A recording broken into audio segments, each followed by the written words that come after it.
श्री गणेशाय नमः। श्री जानकी वल्लभो विजयते।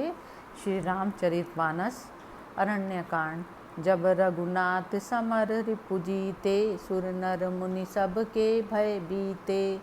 तब लक्ष्मण सीतई लै आए, प्रभु पद परत हरषि उर लाए।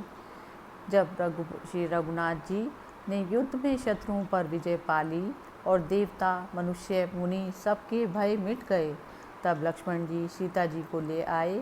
चरणों में पड़ते ही प्रभु ने प्रसन्न होकर उनको हृदय से लगा लिया। सीता चितब श्याम मृदुगाता, परम प्रेम लोचन न अघाता। पंचवटी बसी श्री रघुनायक, करत चरित सुर मुनि सुखदायक। श्री राम जी के श्यामल कोमल शरीर को परम प्रेम के साथ देखते हुए सीता जी के नेत्र नहीं अघाते। इस प्रकार पंचवटी में निवास कर श्री रघुनाथ जी देवताओं और मुनियों को सुख पहुँचाने वाले चरित्र करने लगे। धुआं देखी कर दूषण केरा, जाय सुपन का रावण तेरा। बोली बचन क्रोध करी भारी, देश कौश कै सुरति बिसारी। कर दूषण के विनाश को देखकर सुपर्णका ने जाकर रावण को तेजित किया। वह भारी क्रोध करके रावण से बोली, तूने तो देश और खजाने की सुध ही भुला दी। कर सिपान सो वसी दिनु राती, सुधि नहीं तब सिर पर आराती। राजु नीति बिनु धनु बिनु धर्मा, हरहि समर पे बिनु सतकर्मा।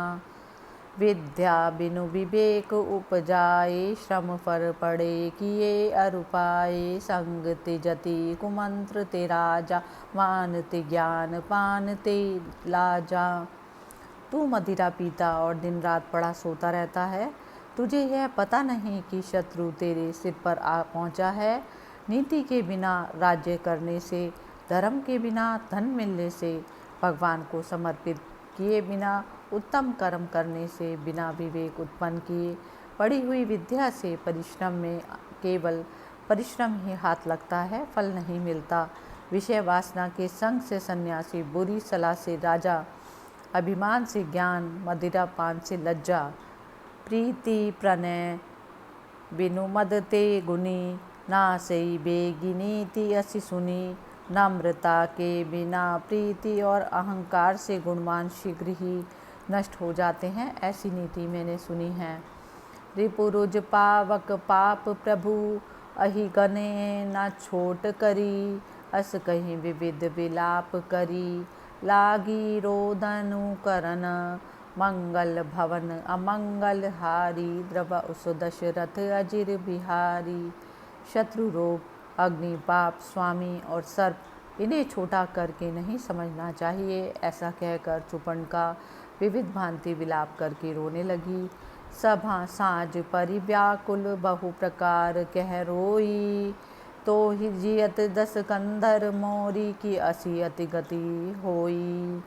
मंगल भवन अमंगल हारी, द्रव उस दशरथ अजिर बिहारी। सभा के बीच व्याकुल होकर पड़ी हुई वह अनेक प्रकार से रो धोकर कहती है कि अरे दशग्रीव, तेरे जीते जी क्या मेरी ऐसी ही दशा होनी चाहिए। सुनत सभा सद उठे अकुलाई, समुझाई गही बाह उठाई। कह लंकेश कहसी निज बाता के, तब नासा कान निपाता। उसके विलाप को सुनते ही सभासद व्याकुल हो उठे। उन्होंने बाँह पकड़कर सुपर्णका को उठाया और समझाया। लंकेश रावण ने कहा, अपनी बात तो बता, किसने तेरे नाक कान काट लिए। अवधनपति दशरथ के जाए, पुरुष सिंह बन खेलन आए। समुझि परि मोहि उनके करनी, रहित निशाचर करहिं धरनी। वह बोली, अयोध्या के राजा दशरथ के पुत्र, जो पुरुषों में सिंह के समान है, वन में शिकार खेलने गए हैं। मैं उनकी करतूत समझ गई। वे समस्त पृथ्वी को राक्षसों से विहीन कर देंगे। जिन कर भुज बल पाई दसानन, अभय भय विचरत मुनि कानन। देखत बाल काल समाना, परम धीर धन भी गुण नाना।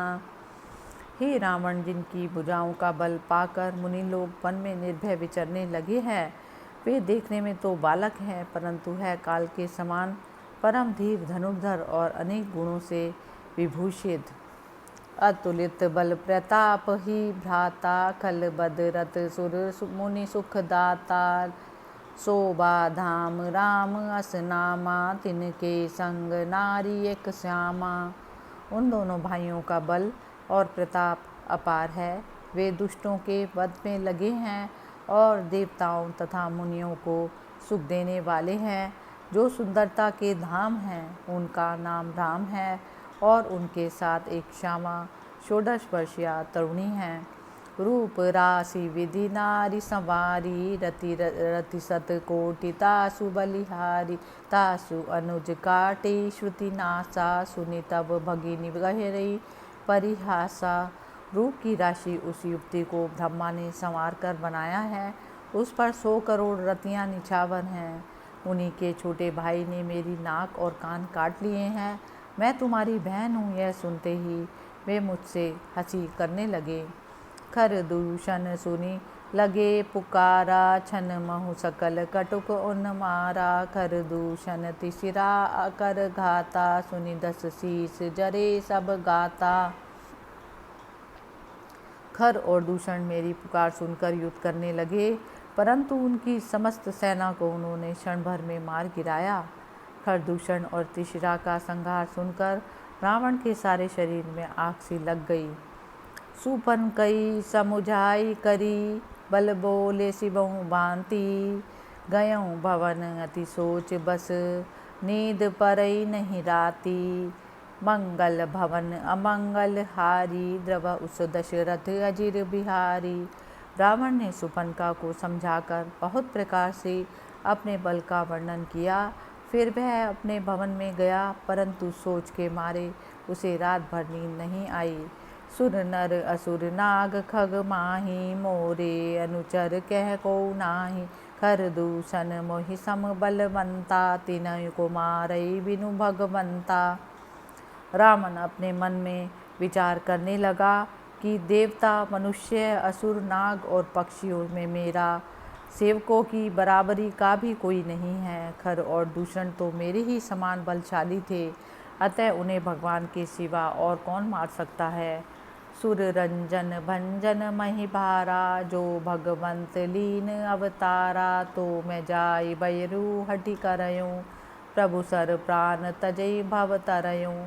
यदि देवताओं को आनंद देने वाले भगवान ने पृथ्वी के भार के भंजन हरण के लिए अवतार लिया है, तो मैं जाकर उनसे हठपूर्वक वैर करूँगा और प्रभु के बाणों से प्राण छोड़कर भवसागर के पार हो जाऊँगा।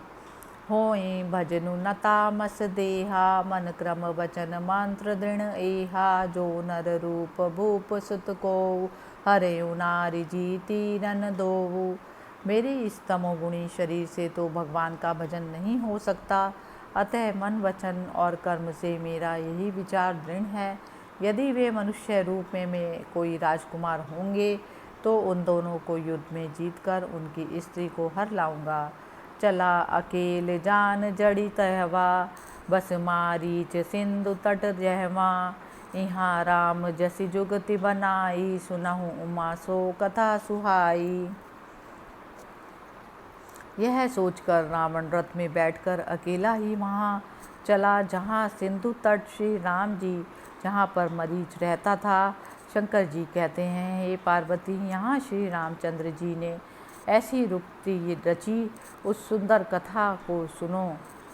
लक्ष्मण गए बनई जब, लेन मूल फल कंद। जनक सुतासन बोले, बिहिस कृपा सुख वृंद। मंगल भवन अमंगल हारी, द्रव उस दशरथ अजिर बिहारी।